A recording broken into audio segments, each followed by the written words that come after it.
A leading conservative voice in the House is firing back at the new Democratic majority already. Quote, "We knew they couldn't help themselves," tweets Ohio Congressman Jim Jordan. Rep. Sherman files articles of impeachment on the president. Dems are more focused on stopping Trump than building the wall and helping the country. Okay, so during the speakership vote today, my next guest voted for Jordan.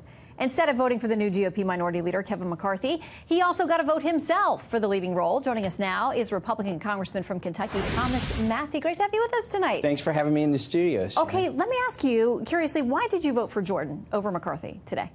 Jordan said, let's do what we told the people we would do when we campaigned. And, when it looked like we might still be in the majority, Jordan was running for Speaker. And I pledged my vote to him for Speaker, and I followed through, even though it's a vote for Minority Leader. And I think that's what people want us to do. They want us to just do what we said we would do. And it was an easy vote for me. Now, I did get one vote for Speaker. You did. I tied with Joe Biden. He got one vote.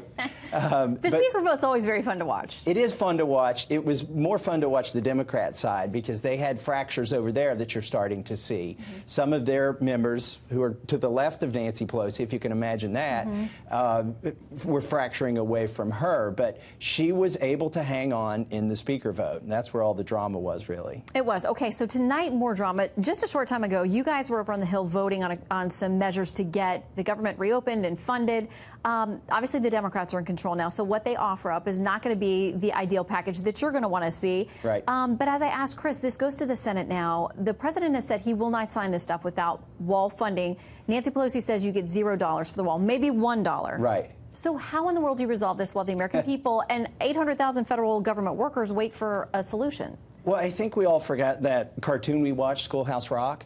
When the Senate passes a bill and the House passes a bill dealing with the same topic and their differences, they both appoint members to a conference committee who go together and negotiate a compromise bill, which then goes back to each chamber. That's the old Schoolhouse Rock cartoon. And then each chamber votes on it up or down. No amendments can be offered. And so that's really where I think we should go next. But as you saw Pelosi, she doesn't want to give $1 for the wall. Maybe one, she said. And I agree with Chris. This is a rounding error in our federal budget. I mean, not to take it lightly, but we spent $100 billion on disaster relief for Texas, Florida, and California and Puerto Rico last year. That's $100 billion for those disasters. What about the disaster at our border? Can't we spend $5 billion on that? Well, let me ask you about Senator Cory Gardner, a Republican, who says we should not be figuring out this wall funding in the midst of funding the wall. He says we should pass the bipartisan appropriations bills. That includes money for border security. While we continue to fight for more border security money, Congress needs to take further action on border security, but that work should be done when it's fully open, when the government's funded. No, I think this is where Trump needs to make his stand. He's got a good position. 3/4 of the government is entitlements. That goes on whether we vote for it or not. That's not shut down. And of the appropriations, 3/4 of that is funded. The military is funded, Department of Education, Department of Labor. There's a lot of government that has been funded. So we're talking about 1/4 of a quarter that's not funded right now. The president is right to take his stand here. You say use leverage. Before you go, I want to ask you, today you have reintroduced your bill. It's bipartisan. Yes. To audit the Fed. Does it go anywhere? What happens next? It's passed twice in the House with a veto-proof majority.